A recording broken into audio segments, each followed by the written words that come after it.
Hello and thank you for joining the midweek edition of Journalist Hangout. I'm Ayodele Ozubakun. Today on the program, IGP says fake policemen disrupt Bayelsa Kogi governorship elections, accuses politicians of sewing uniforms for fake cops. President Buhari honors Josephine Ugwu, airport staff who return missing funds to owners. And later on the show, ex-Ghana President Mahama blasts federal government over border closure, says institutional failure responsible for smuggling. I'll be hanging out with Cyril Abaku and Dari Odufookon. So if you're ready, let the hangout start now.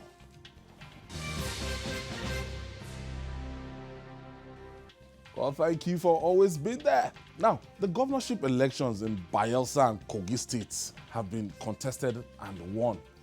But the outbreak of violence in some polling units, particularly in Kogi State, with the alleged connivance of security agents, remain the talking point. But the Inspector General of Police, Mohammed Adamu, has come to the defense of his men who participated in the elections. He said policemen alleged to have disrupted Saturday's polls in parts of Bayelsa and Kogi State were fake and not the official personnel officially deployed for the election duties. Adamu stated that all security personnel deployed for the elections had special identification tags, and anyone without it was on illegal duty. According to him, investigation is ongoing while 11 arrests have been made. Does it not sound stupid? We were at the stakeholders meeting on Tuesday. The Inspector General of Police was there. The stakeholders meeting was held in Lokoja. And I remember the candidate of the People's Democratic Party. I was right inside the hall. The first PRO is there, he will be looking at me. I was right inside the hall, and the man alerted the Inspector General of Police that, look, there are plans, that is aware of plans, but some politicians from political parties, I'm not mentioning names now, to, bring up fake policemen, to arm them, and they're going to be the ones that will operate on Saturday. That IGP, please, can you please tell us what we are going to use to identify your policemen on duty on Saturday? Engineer Wadaza Tuesday, that was his question to the Inspector General of Police. And on Saturday, we saw what reigned supreme. And even if we had those people that are not meant to be on duty, and we had 35,000 policemen, how were they overwhelmed? No, it's an extremely lame excuse to give. All of these things were foretold. It was even instructive that this wasn't just street knowledge. This was a matter that was brought to the fore at a stakeholders meeting.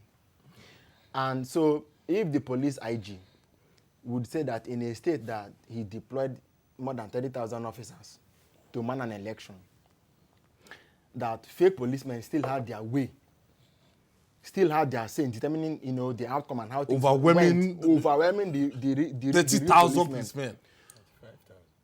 The failure that was recorded in Kogi goes beyond just the issue of saying that they are fake policemen. It is a failure of policing. It is a failure of the IGP himself. And so a lot of questions are begging for answers, and there are no answers to be given because the answers came even before the questions came. AY, the fact is that the quantum of violence, the quantum of irregularities and so on, that things happen. We saw the videos on election that they were flying everywhere. The fact is that the police cannot claim that they didn't see this thing coming, because normally days of election there should have been intelligence reports and so on and things coming, but it is now beginning to look like all of these procedures and best practices are mere ritual.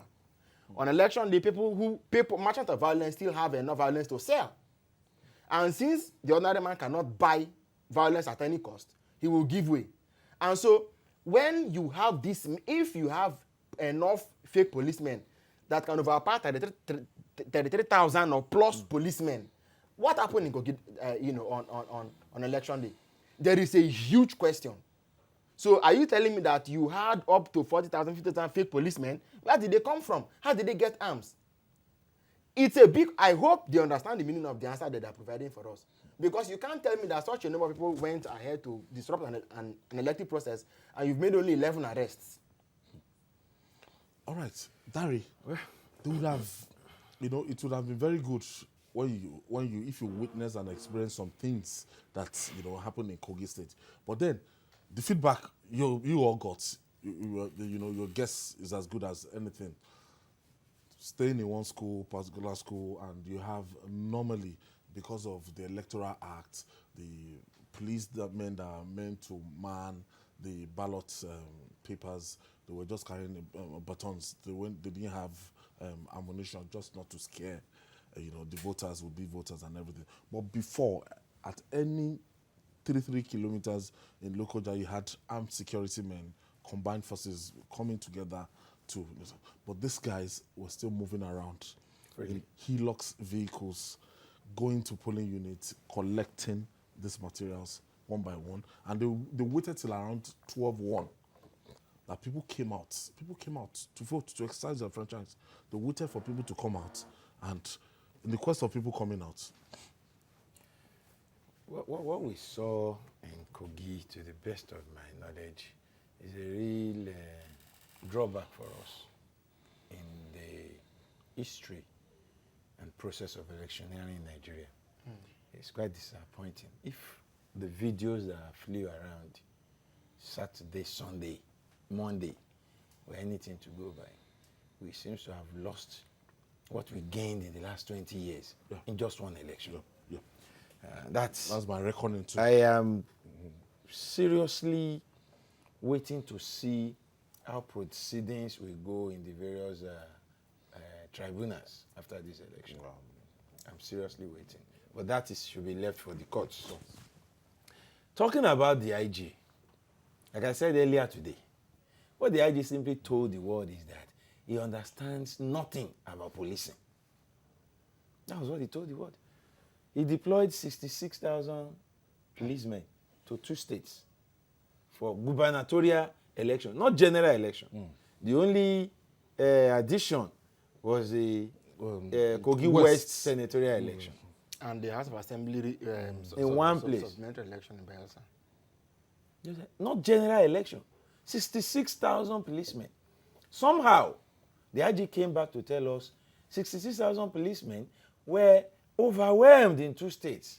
Meaning, he said by fake policemen.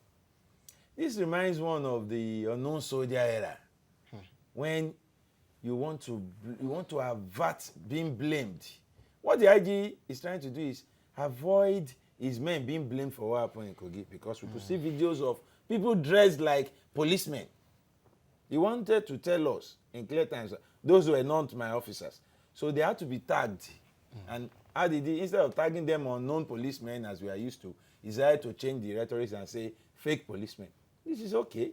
Meaning that within the space of a week towards and after the election, in Kogi and Bayelsa State, we were able to raise about 70,000 fake policemen in a country where we are lamenting of being under-policed. So if you have 70,000 able-bodied people willing to be drafted as fake policemen, carrying arms, when the real policemen were carrying batons, it means that we are not short of able-bodied men. The way they operated that day, they were shooting sporadically, and they would have scared would be voters. So they were well armed, they were able-bodied. These are men who should ordinarily be involved tactically competent. Competent and committed to carry out the assignments given to them. It is unfortunate that this is what we ended up saying after the many promises made by the Inspector General of Police over the election in these 2 states. And it takes us back to something some of us have been saying, that the issue of free, fair and credible election in Nigeria goes beyond INEC. INEC cannot assure security. INEC cannot determine what will happen as per security on election day. So if all of us focus our attention on INEC, the Independent National Electoral Commission, to deliver credible, free and fair election, we are wasting our time. Because INEC does not control the police. Not even the state governor controls the police.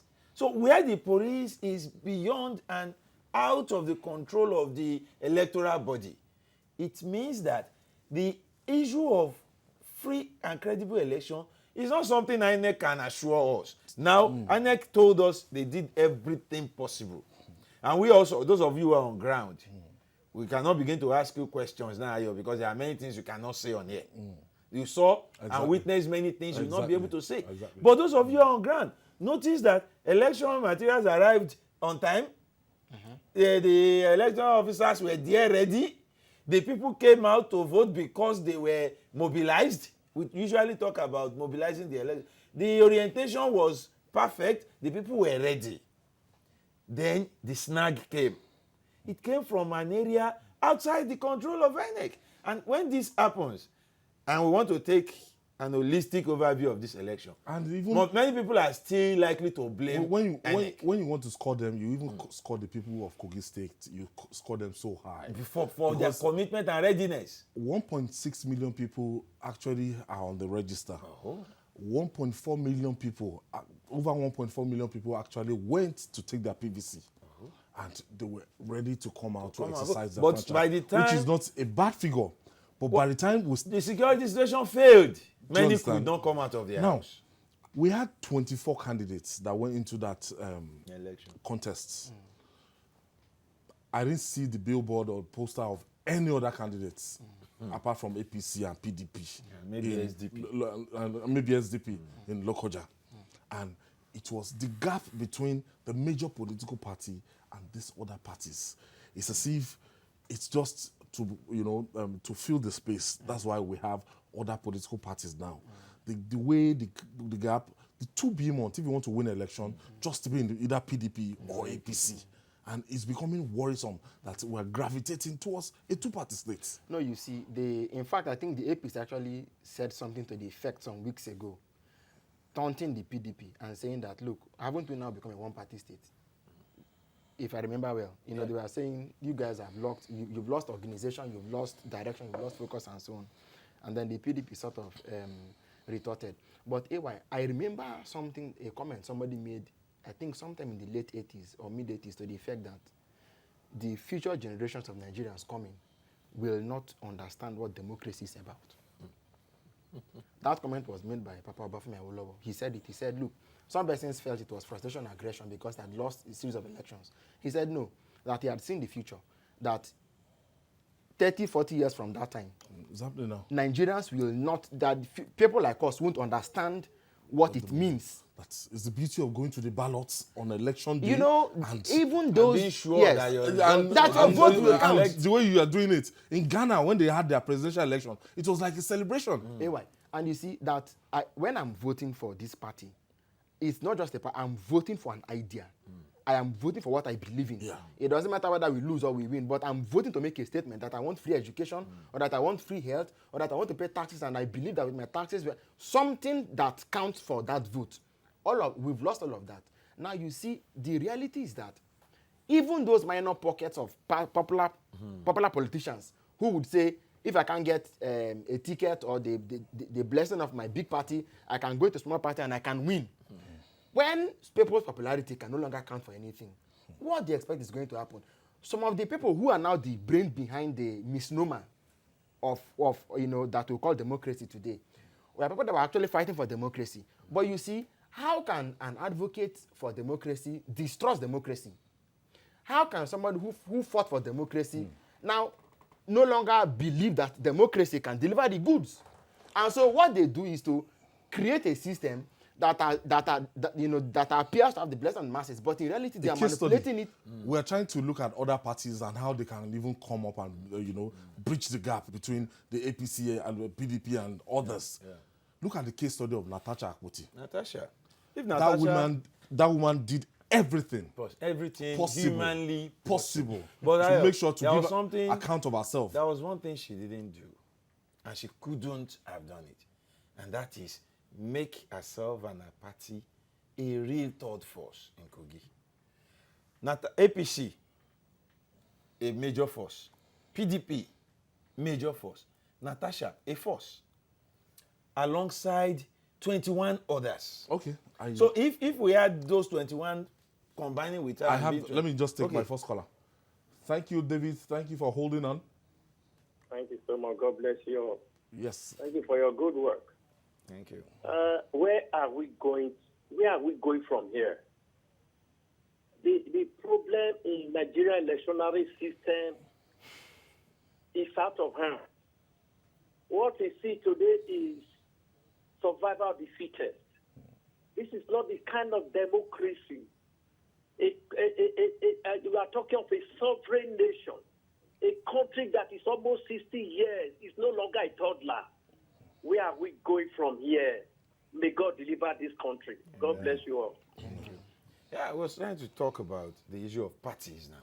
Natasha, if she had the support of all the candidates, no matter how small they were, of the other parties, and their party, and their party's followers, and their executives, you would understand that together they will make better impact. Don't forget that There some was of a these problem. smaller parties, Yes, that's they are what being I'm talking- sponsored by the big men some up of- there and- And, big- and, to go and and pick then on the funds. other hand, But if we continue to exploit freedom of association to the point that we can have 90 political parties, to the point that we can have endless number of pretenders in an election where the real contenders are not more than 2 or 3, we will still not get the beauty of democracy. What I think we should do, INEC was bold enough sometimes ago to deregister political parties. That was the way to go for us. They had the court to contend with. But the court said Jennifer Balade no. Musa. The court said no. Freedom of association allows it. But I know that if we take a look at our constitution, especially the electoral law, electoral act, and we enshrine it there, that this is how we want to go. In America, they have 2 parties or so. Then you are free to Dominant run party. as an independent. Let's bring that on. In this same country, a few years ago, we could see some people disagreeing with their party, moving to hitherto unknown parties like Labour Party, Accord Party, and winning elections. Yes, they did. That will no longer happen the way we are It's- going. it's- Serious. I will cite examples. I'm coming, Dari. Let's go back to security now. Is it possible for people to carry arms and ammunition and enter a state like Kogi State without the police, having a kind of security report, the DSS, getting to know about this? I'm talking to you as I drove from Abuja. I took flight from Lagos to Abuja, and I had to drive myself to Lokoja. But the problem there is that as I was entering Lokoja, stopped me pleasantly. I was searched, and they even searched underneath the vehicle I was taking. That means I was saying, "Oh, this is a thorough job." That means if I had any intention of carrying arms, and You would have been caught. a You would Sunday, have been caught. a Sunday before the election. But lo and behold, I don't know. On election day, it was a different ball game. No, if we have not said it, Is there an official? Are they complicit? if we have not said it before, I think maybe we didn't say it properly. The truth of the matter is that those who should tell us what happened have either not spoken or are not telling us the truth. What's the Inspector General of Police telling us? Yes, That fake police. Excuse me. Is So that fake police? will a real thug, Like you. will a real thug or a hired goon be so naive as to put his in the what- boot what- or the- whatever in the on the back seat. and drive like that? It won't happen. And the talk will now come 3 or 4 days to election. They've been in this state. Their modus operandi is well known to their sponsors and their political parents. And they are- See, on the one hand, we will plead with them, but on the other hand, again, you see, we must hold them to account and say, look, in the end, it doesn't help. Goodluck Jonathan is famous for that comment when he said his ambition is not worth the blood of anybody. He wouldn't do it, and so do not also do it for him. There are very few of them that can say the same thing of themselves. Because they come out in public and make statements. When Natasha Akpoti went back to Kogi State after I don't know whether INEC spuriously struck her name off Yeah, before the after court she judgment. won and she went to Kogi, all her posters and so they went to a campaign have been office turned down. You see, the fundamental error we make even with security is this. And we'll be campaigning about this gender balance We thing. plain that leave we them want our alone. women Leave them to alone. start doing, Leave making explosive them politics. alone. Campaigning. That's Those their are campaign. things. Those are things they do for the fun of it. Look, all the preparation for elections are for election day. But the reality is that an election in which you have 4 years to plan, you have a month to the election. What happened in Nembe, for instance, the days before the election, where people went to campaign and some were shot and killed, even an Obi Van driver was shot and killed, it was a pointer to the fact that, look, there is a process leading to the day. If you fail to fix the process leading to the day will be a failure. So security should not just be limited to what will happen on election day. Look, the fact is that you see, if fake policemen disrupted the election, assuming without conceding, does it not also follow that they had the same kind of maybe better technology, better tactics, better strategy, better intelligence? Are we still a state? And they prepared better. If you have a police that could have overpowered the other police, what? So clearly, they've not. The IG has not told us what happened. He has told us. IG of police, maybe he has told us his own version of events. We have not been told the truth. Sorry, let me quickly add this to you, please. Issue of the IG statement. You see, in Nigeria, we find it very convenient to pretend and deceive ourselves when we want to, for obvious reasons, like what happened in Kogi and what the IG is telling us. 11 people have been arrested. Were they paraded when you were in Kogi? Have they been paraded up till now? The practice that I know of, the thing Nigerian police enjoy doing most is parading criminals. At least I covered crime for like 9 years. Even if it is illegal, they will do it. Even when they are, I remember of a scenario where a barrister, a lawyer, came with a court injunction, stopping the commissioner of police in Lagos State then from parading a particular person as a criminal. We journalists were told that it should be reported in Astoria. The lawyer and the court believer arrived late and they paraded the man because they want to take glory of having the man in their net. But today is Wednesday. How many hours after they have been arrested? Prime suspects of such a repute. Treason. Important criminal. We have 11 people actually perpetrated that crime across the 21 local governments. Assuming without considering, like he said. And the havoc that was wrecked, that descended, 11 people before we started the program. 350 thousand policemen. 11. Now those 11 people, let us see them so that when the people of Kogi see these people, they will say, oh, we know this man with this man.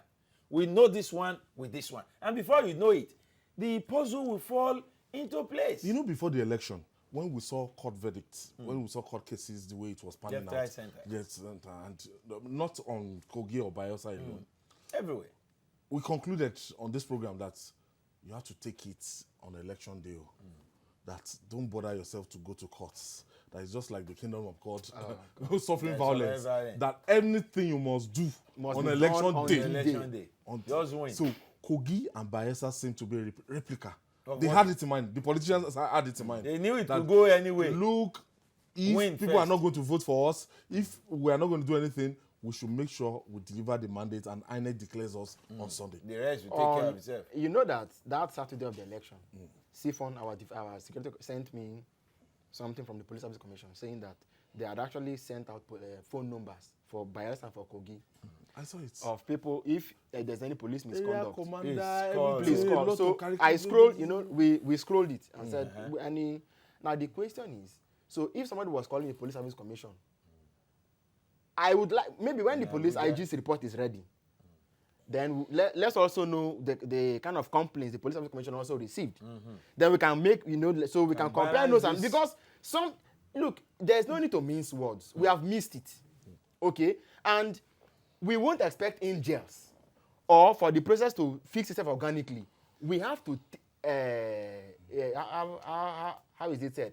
We must take our national destiny into our own hands. And our institutions must be ready to take the lead in this campaign. Where they fail to do things to remain the way they are. We fail to understand that elections are not just for people to come and vote and go. Elections determine what becomes of a state, determines what becomes of a country, determines what becomes. Look at in the US and allies in Europe. On election day, they know what is at stake. They know leaders that want to become that want to be attached, that want to follow globalization, and those who want to stay as nationalists. So and then they know which one is going to create more jobs or not.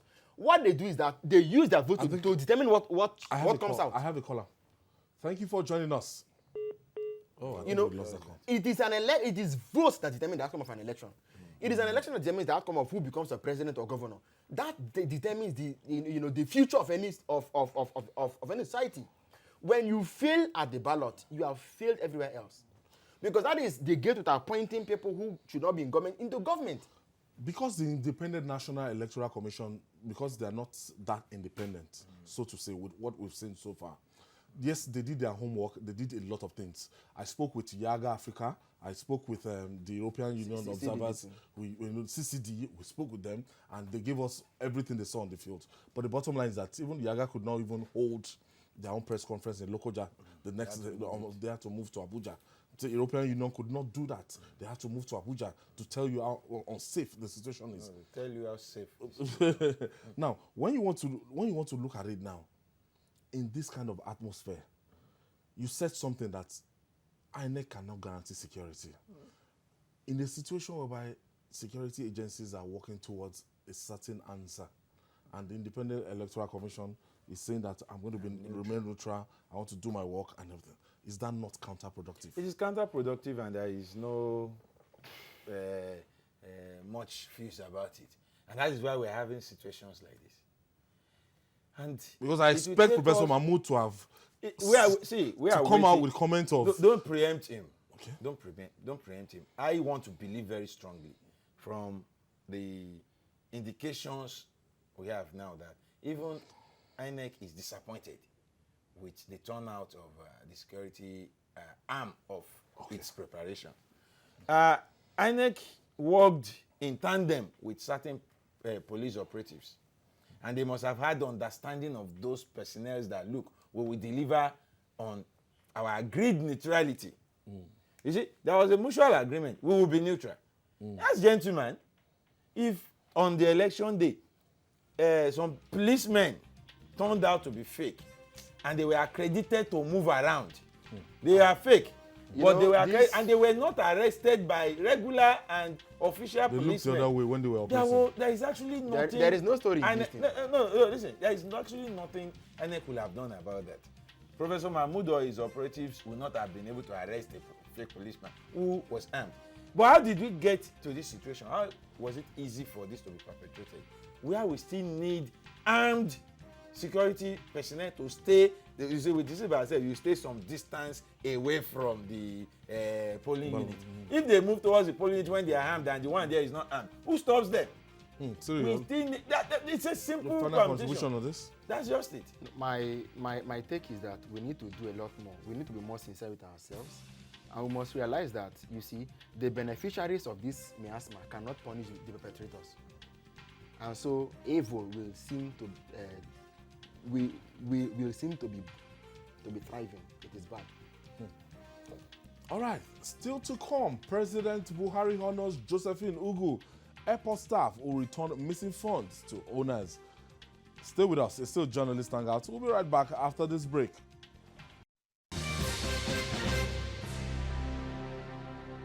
In case you're just joining us, you're right on time. It's the most important program. That's multi-award winning program, Journalist Hangout. Honestly, remains the best policy despite how deep the society has been debased. This appears to be the message of President Muhammadu Buhari to Nigerians at the summit on diminishing corruption in public sector in Abuja on Tuesday. At the ceremony, President Buhari rewarded a cleaner, Josephine Ugwu, with an apartment and the Integrity Award for her honesty. 4 years ago, Mrs. Ugwu returned $12,200 belonging to a passenger which she found in one of the toilets at the Muritala Mohammed International Airport, Lagos. A wave of satisfaction swept over her face as she had a handshake with President Buhari at the event. Gentlemen, we're talking about our foundation. We're talking about something that matters to us. And that era is honesty is the best policy. And our father will always tell us that, look, I got this, I remember my late dad would always tell me, I got this from the University of Lagos, that saying that, like a certificate of honor that so has happened for integrity and everything. And it's like reference point to him. So he had to put it in the sitting room so that we see it every time, and it will mold our character and the kind of person, we grow up to be in life. But I think all those now is gradually being eroded by, the 21st century, what we have in Nigeria of today. Because Josephine Ugwu, our friends would have called her a stupid woman in Nigeria of 2019 if she returns $12,200 in 2019. But President Buhari is still standing by this, that, look, it pays to have integrity. No, of course it does pay to have integrity. I remember that I was on Your View 4 years ago when that initial, and I said, look, the NOA should make this woman a national hero. These values. They are giving her kind of a house 4 years after. Yes, and now that didn't happen then. But you see, even now, it is only meet and fitting that we make a movie out of her. The National Film Corporation or filmmakers should, because there's a way you raise a monument to the right values. When I was much before my father died, he would tell us what his own father told him. He would say, if I didn't give it to you, it won't last in your hand. And so his father told him, he told us. Now, the fact is that, do you know that there are thousands more out there that will say, I didn't steal it from anybody. Permit me to use my language. Abime, being big, what you just stumbled on. So people will say, I stumbled onto it, and so it was God who blessed me with it. This woman's conscience is still alive. You say, okay, blessed you with this. Yes, you met it in the toilets. Yes, in a society or in times that have become extremely relative or relativist, she understands that there's a clear line between what is right and what is wrong, and that is where, as a nation, we as a nation have missed it. It comes with a sense of refreshing and even, blessing that I am part of. These are the kind of stories that should even make international news.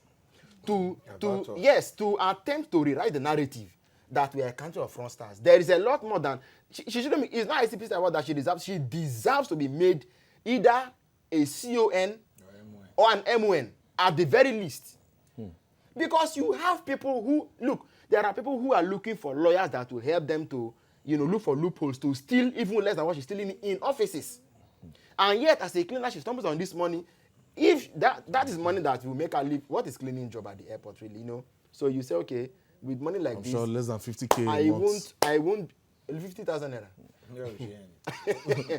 I'm sure less than 50,000 naira a month for a cleaner. She probably doesn't even earn up the minimum wage. So she'll say, you know what, with money like this, her life is, like you say, she's made forever. But she doesn't see it that way. I think that we should sit down with this woman, interview her. What went on? What was know more about her mind? And make those into national values, so that it can help to redirect our social evolution as a country. It is not just enough to invite her and give her a handshake. So I think that thank God bless Josephine Ugwu. How do we replicate her her person in more Nigerians? That is the question that should be answered. Dari, we might not have the perfect Nigeria in 2019 as we were talking about, but some people still look back and they'll say, thank God for Muhammadu Buhari because of his integrity. And that was the major assets that he used to campaign and he won an election. In 2019, he went to the White House and he listened to what President Trump told him and listened to even what President Bush said about him, that they checked him out and they discovered that he is a man of integrity. And there's still that paradigm. It might not be a very popular thing around the country, but for Buhari, 4 years after be giving this woman this building, it says something that there must be a national awakening about integrity. Yes, you see, in as much as everything about Buhari and his government is not perfect, I have insisted over the years since his coming that he brought a new breath of air. Perception about that seats. In the area of perception about the presidency. And while there are still those who don't believe in the myth of his in Mr. Integrity status, there are a lot of people who do business with Nigeria because of him. There are a lot of people who take risk they would ordinarily not have taken. By doing this with this woman, it is also another expression of what we can tap from the man Buhari beyond his failings. We can build a cult hero about integrity around him and use it to sell the image of Nigeria Why they call while him, it lasts. they call him Megaskia. Yes. We can really achieve polishing the image of Nigeria using a Buhari. Why am I saying this? I read about this Mrs. Ugwu, and I discovered from her reason that this is not the first time she was finding money. This should be the fourth time. The first one, 203 or 206. 10 million naira. She returned it. After that, there was an 8 million naira. She returned it. That was in Abuja. She was a cleaner at the airport in Abuja. I had to ask people, do they also transfer cleaners? And I was told if she is a staff of FA. Yeah. She was moved to Lagos. There was another 20 million naira before the $12,000 dollars. And if she has been finding and returning this money since 2006 or thereabout, why has she not been honored like this? It shows that we have had successive government that does not appreciate national values, that does not understand how to build good images for the country from things like this perceived to be little things. When some guys will go to Malaysia, will go to Saudi Arabia, will go to where, name it, and ruin our names and spoil our names. Go and sell kidney in and Malaysia. paint us as fraudster and kidney donors for money. 20 million naira. Here is one woman who stayed back at home, found monies that could. He used his language to explain it. You said it's being Biki. In my language, they will say Ifa. Ifa. I say Ifa ni. Ọlọ́run ló taari Ifa sọ́dọ̀ mi. That is, God pushed freebies in my direction. But she didn't say so. Probably in her mind, she did her permutations correctly. If I make away with this money, they will start finding who worked this shift. I probably will still have been arrested. I'll be disgraced. Somewhere in the corner of her heart, there was conscience. To quickly tell her, you are walking the path of perdition. Don't do it. She obeyed. Because her parents probably told her, like my late father used to do, especially in the area of gambling. Gambling was very rife in Bariga then. My father took interest in you. He would take you to houses on our street and say, you know, the real owner of this house is not the current owner. The owner sold it because he got indebted as a gambler. And he will take you to another. So no matter all these lotto, this as a up till now, to scratch and win is a problem for me. Because my father categorized all of them as gambling. And he says, no matter how much you win as a gambler, the natural law says you must, he didn't say you will, you must lose at the end. And when you lose everything. So those are things, you know, imbibed in us and with new Siri, in this era of I want to blow, everybody, it's a big phenomenon around, and you know, we're not talking about growing in ascending order again and doing it gradually. Jumping, I want to blow. And you even see that even youth of nowadays, they don't even, when I was growing up, you have people learning, you know, radionic, you have people learning how to mechanic, you have young people, if they're not in school, they're artists and they will learn for 5-6 years. And become masters. There was one day I was in my mechanic workshop, I just told him, how about this thing that used to happen that you have, you know, an apprentice and everything? He said, no. They want to get Okada or Mariwa, or they want to that somebody, if the reports are true, that somebody was in prison. And he was coordinating, and from prison. Yes. He was coordinating criminality. He conducted a heist. I think $100 million or something. $1 million. $1 million. Of no less, you know, such a quantum of money. And that was not the first one, you know, like he had been doing. He went to that was the one that EFC found out. Yes, of course. He from jail for fraud. He came, so you know, and then from jail again he was perpetrating fraud. I think that one thing we must take away, and which we must also reflect in our analysis here, is the fact that this reward is coming late. See, yes, there's something that William Shakespeare said. He said, because the name of cash honors this corruption, chastisement hideth its head.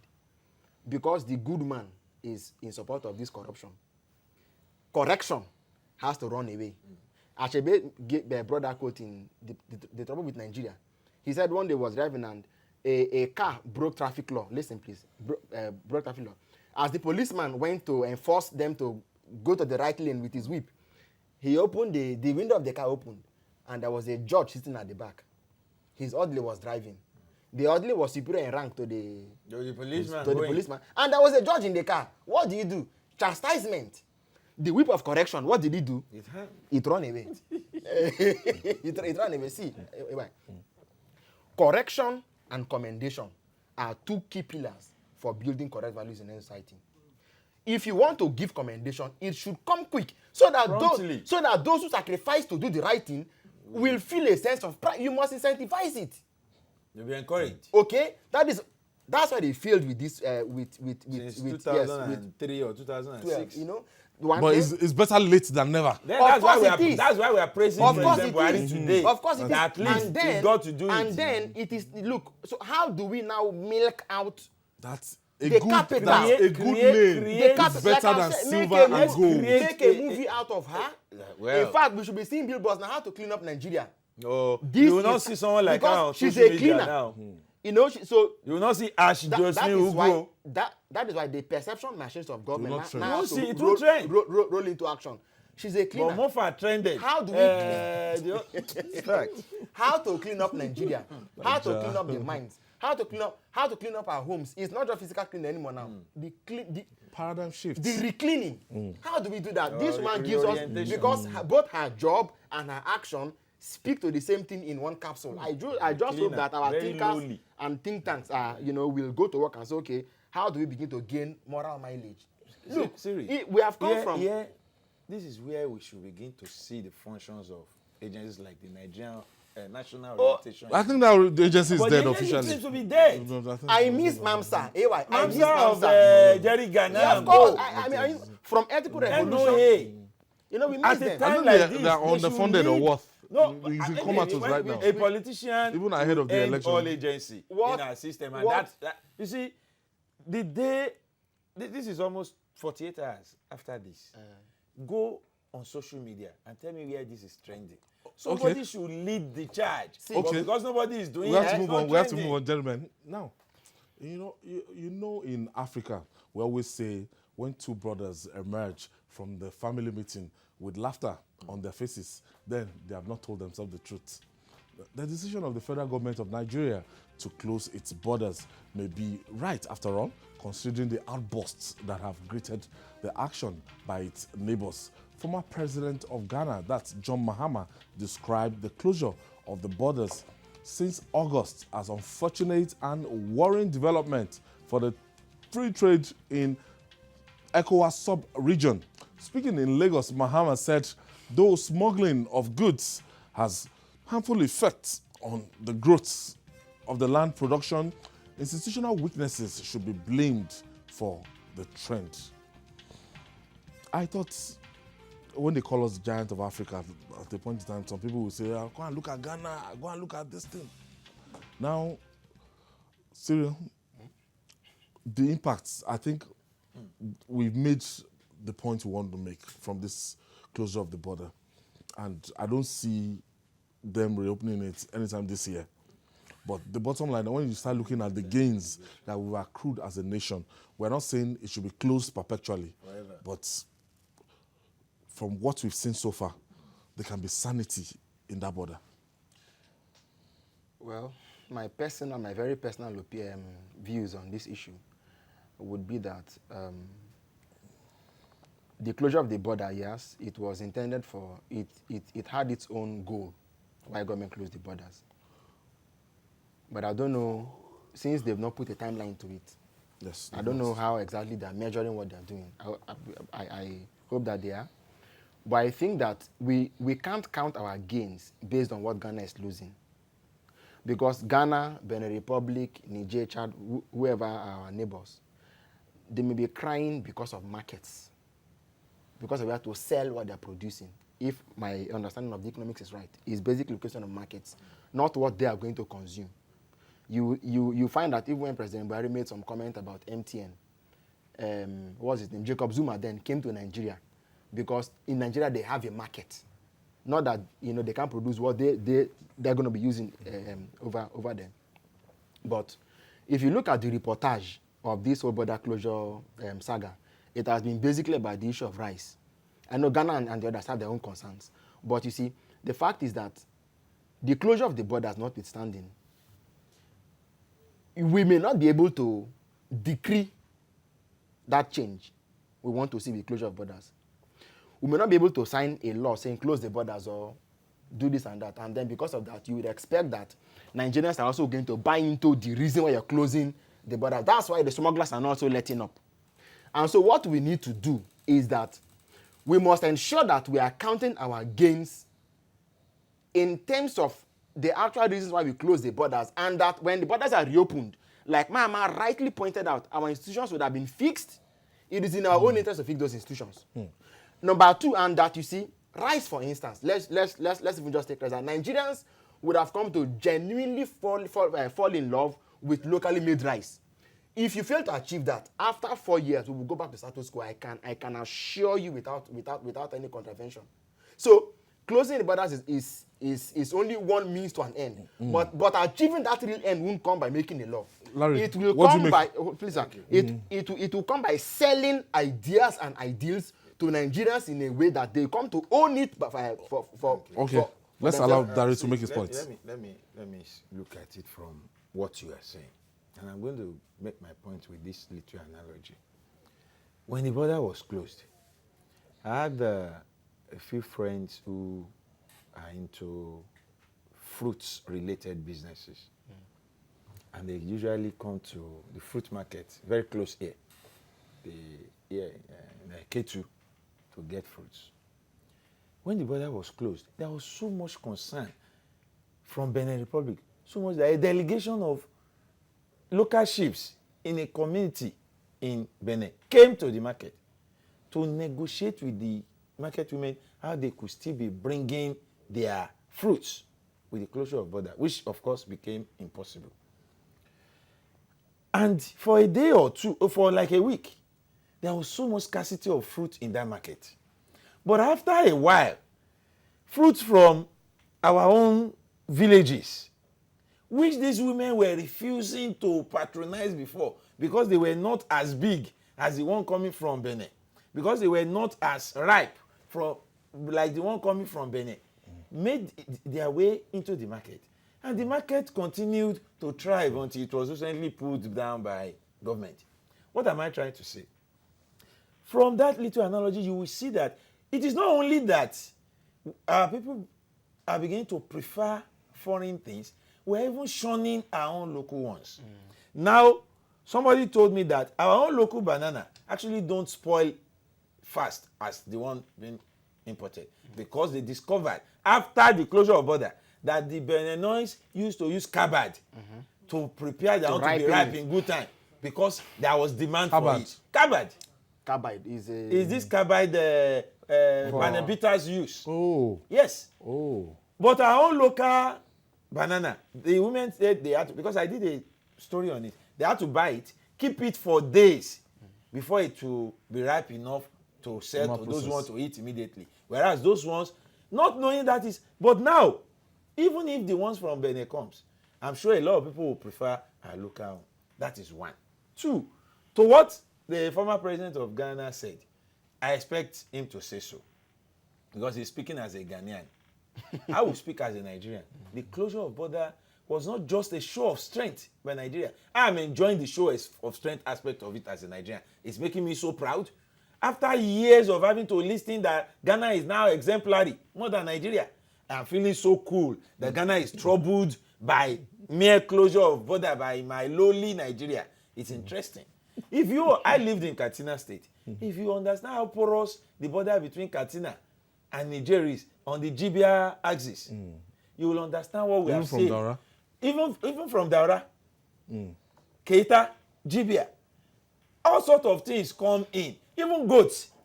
People of Katsina will tell you they prefer Niger goat to their own local goat. It was as bad as that. Now I'm sure people are used to eating local goats in Katsina. Like Cyril now said, what will be the main gain of this? It takes us back to the issue of orientation. We must now for one in my house, before the crisis started, we had like half bag of foreign rice left. And to make sure we are not caught unawares, we bought one bag of local rice. I hope you're not in danger. But do you know that after a while, I was the first to prefer the local rice because it was just tasting like a father in my mouth. And they say it's from Ebonyi. They call it Abakaliki rice. And I didn't find stones inside. This was the same Abakaliki rice we go and buy in Bariga 4 days before we cook it. And we take our time to spread it on the dining table and start. Everybody, when the father comes, we pick small. The neighbors will even help you. But we are cooking the same Abakaliki rice directly. And it's so tasty. So much so that after a while, my kids will say they prefer that local rice too. The half bag of foreign rice spent longer time than the full bag of. And now, even when it was time to buy a new one, naturally we bought the local. So we must, AY, get the best gain out of it by ensuring that we now give Nigerians the meaning and the essence of what we are doing.